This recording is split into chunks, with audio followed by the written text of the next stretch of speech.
आप सभी को मेरा नमस्कार। आज मैं आप सभी के समक्ष भाई दूज की कथा प्रस्तुत कर रही हूँ। दिवाली से 2 दिन बाद कार्तिक शुक्ल पक्ष की द्वितीया को भाई दूज का त्योहार मनाया जाता है। यह भाई बहन के प्रेम का प्रतीक है। भाई दूज के दिन सुबह उठकर स्नान आदि से निवृत्त होकर बहनें कपास की रुई को हाथ में लेकर भाई दूज की कथा सुनती हैं।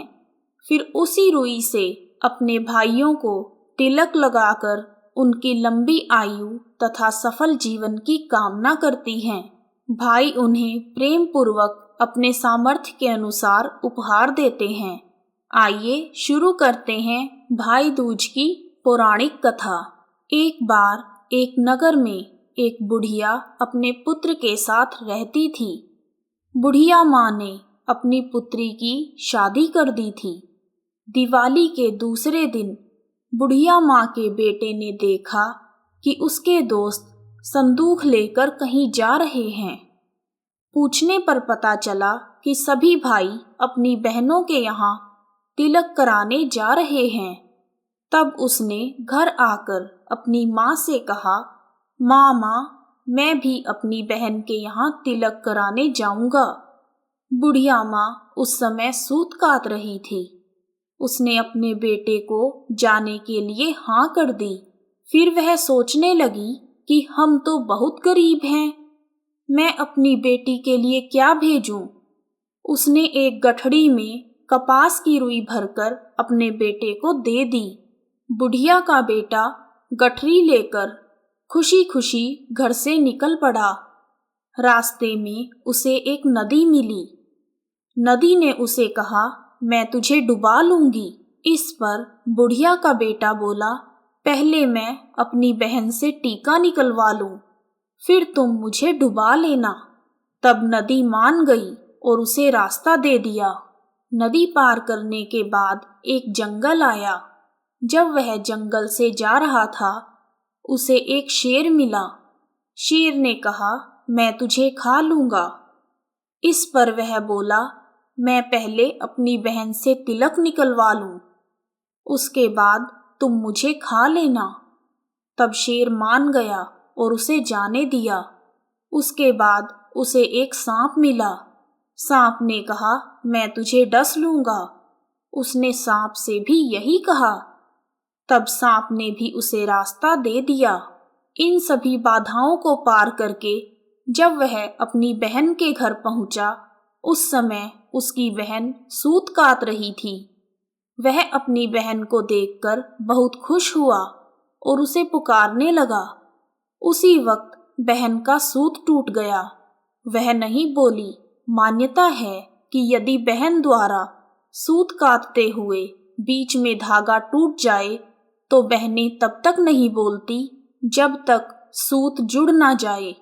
भाई फिर से आवाज लगाता है और बहन फिर से उसकी आवाज को अनसुना कर देती है। बाहर खड़ा हुआ भाई सोचता है कि बहन मुझ गरीब भाई से मिलना नहीं चाहती।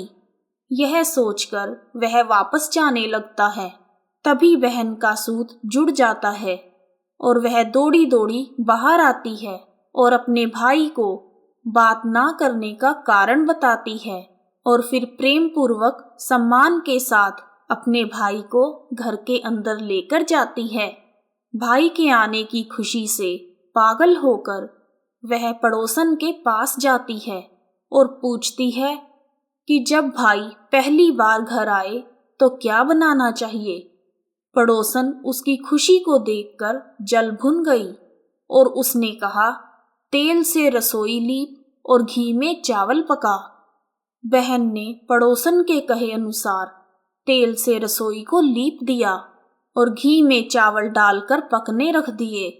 बहुत देर तक जब खाना तैयार नहीं हुआ तो भाई ने कहा, बहना जल्दी से खाना दे दे, बड़ी भूख लगी है। बहन क्या करे, ना तो तेल की रसोई सूखी और ना ही घी के चावल पके। भाई ने पूछा, बहना इतनी देर क्यों लग रही है, तू ऐसा क्या पका रही है। तब बहन ने बताया कि उसने पड़ोसन के कहे अनुसार तेल से रसोई लीपकर घी में चावल पकने रखे हैं। तब भाई बोला, मेरी भोली बहन, कभी घी में चावल पकते हैं या कोई तेल से रसोई को लीपता है? तू गोबर से रसोई लीप और दूध में चावल पका। तब बहन ने अपने भाई के कहे अनुसार वैसा ही किया। जब रसोई सूख गई और चावल पक गए, तब उसने चावलों में घी और शक्कर डालकर भाई को बड़े प्रेम से भोजन करवाया और उसने अपने भाई का तिलक किया। और भाई ने प्रेम पूर्वक अपनी बहन को माँ द्वारा दी गई गठरी दे दी। बहन ने प्यार से गठरी को हाथ में लिया और उसे अंदर रख दिया। थोड़ी देर में बहन के बच्चे आ गए और बोले, मामा मामा, हमारे लिए क्या लाए हैं? तब भाई ने मन में सोचा कि मैं तो कुछ भी नहीं लाया, और बहन भी चुप हो गई और सोचने लगी, मेरी माँ और भाई तो बहुत गरीब हैं, पता नहीं माँ ने क्या भेजा है। फिर बच्चे अंदर चले गए और उन्होंने गठरी को खोल दिया। गठरी में से सोने चांदी के आभूषण और वस्त्र निकले। बच्चे खुश होकर उपहार बाहर ले आए। बहन ने उपहार देखते ही कहा, भैया, तुमने तो मुझे बताया ही नहीं कि तुम मेरे लिए इतने सुंदर उपहार लाए हो। भाई यह सब देखकर हैरान हो गया और उसने अपनी बहन को सारी बात बताई। उसके बाद भाई घर जाने के लिए रवाना हुआ। रास्ते में उसे वही सांप मिला।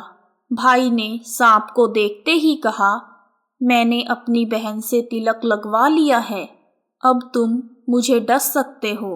तब सांप बोला, अब तो तेरी बहन ने तेरी उम्र गांठ दी है, मैं तेरा कुछ नहीं बिगाड़ सकता। ऐसे ही उसे रास्ते में शेर और नदी मिले। वह सब उसको यही कहते हैं कि अब तो तेरी बहन ने तेरी उम्र गांठ दी है, हम तेरा कुछ बिगाड़ नहीं सकते। भाई घर आकर अपनी माँ को सारी बात बताता है और माँ खुश हो जाती है। कुछ समय बाद भाई का विवाह तय हो गया और वह अपनी बहन के यहाँ न्योता भेजता है। जब बहन भाई की शादी में आ रही थी तो रास्ते में उसको प्यास लगी। वह पानी पीने के लिए एक तालाब के पास रुकी। वहां उसे एक बुढ़िया माँ बैठी हुई मिली। बहन को पानी पीते हुए देखकर वह बुढ़िया उससे पूछने लगी कि तुम बहुत खुश लग रही हो, क्या बात है, कहाँ जा रही हो? वह खुशी खुशी बुढ़िया से कहती है, मैं अपने भाई के विवाह में जा रही हूँ। तब बुढ़िया उससे कहती है, तेरे भाई का तो जीवन काल पूरा होने वाला है। बुढ़िया की बात सुनकर बहन घबरा जाती है और बुढ़िया से पूछती है, हे माता, मेरे भाई को काल से बचाने के लिए क्या करना होगा? तब बुढ़िया माँ उसे कहती है, यदि तुम उसकी शादी होने तक उसे गालियाँ दो और हर घात यानी हर संकट को टाल दो तो तुम्हारा भाई बच सकता है। यह सब जानकर वह वहां से अपने बाल खोलकर पागलों की तरह अपने भाई को गालियां देती हुई माँ के घर पहुंचती है। वह भाई के पास आकर बोलती है, तू तो जलेगा, तू कटेगा, तू मरेगा। भाई उसके ऐसे व्यवहार को देखकर चौंक गया, पर उसे कुछ भी समझ नहीं आया। भाई ने माँ से कहा, जब मैं इससे मिलने गया था तब तो यह पूरी तरह ठीक थी। बुढ़िया माँ और उसका बेटा बहन के ऐसे व्यवहार को देखकर परेशान हो गए। जब भाई को सेहरा पहनाने लगे तब बहन बोली, इसको सेहरा क्यों बंधेगा? सेहरा तो मैं पहनूंगी, ये तो जलेगा, ये तो कटेगा। सब लोगों ने परेशान होकर सेहरा बहन को दे दिया। बहन ने देखा कि उसकी कलगी में सांप का बच्चा था। बहन ने सांप के बच्चे को निकालकर फेंक दिया। फिर उसने सेहरा अपने भाई के सिर पर बांध दिया।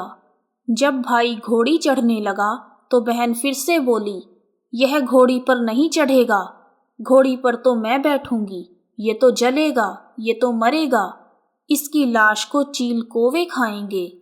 सब लोग बहुत परेशान हो गए और उन्होंने भाई को घोड़ी से उतार दिया। जैसे ही भाई घोड़ी से उतरा, घोड़ी ने बहुत जोर की छलांग लगाई। तब सबने शुक्र मनाया कि अच्छा है दूल्हा घोड़ी पर नहीं था।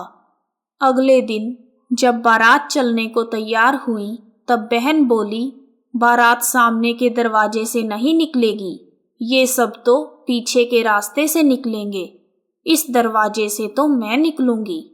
जैसे ही बारात पीछे के दरवाजे से निकलने लगी, तब आगे का दरवाजा गिर गया।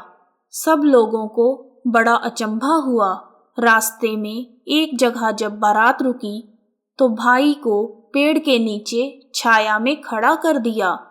बहन कहने लगी, ये क्यों छाया में खड़ा होगा, यह तो धूप में खड़ा होगा, छांव में तो मैं खड़ी होंगी। जैसे ही उसका भाई पेड़ के नीचे से हटा, पेड़ गिर गया। अब तो सबको विश्वास हो गया कि यह बावली कोई जादू टोना सीख कर आई है, जो बार बार अपने भाई की रक्षा कर रही है। ऐसा करते करते फेरों का समय आ गया। जब दुल्हन आई और फेरे होने लगे, तब वहां एक नाग आ गया। वह नाग दूल्हे को डसने लगा। तब बहन ने उसे पिटारी में बंद कर दिया। थोड़ी देर बाद वहां नागिन आ गई और उसने कहा, मेरे पति को छोड़ दो। तब बहन बोली, तुम मेरे भाई को छोड़ दो और अपने पति को यहाँ से ले जाओ। तब नाग नागिन ने बहन के भाई को नहीं डसा और वहां से चले गए। फिर बारात हंसी खुशी दुल्हन लेकर घर आ गई। सुबह उठकर सब रिश्तेदारों ने बुढ़िया माँ को बारात में घटी सारी घटनाएं बताई।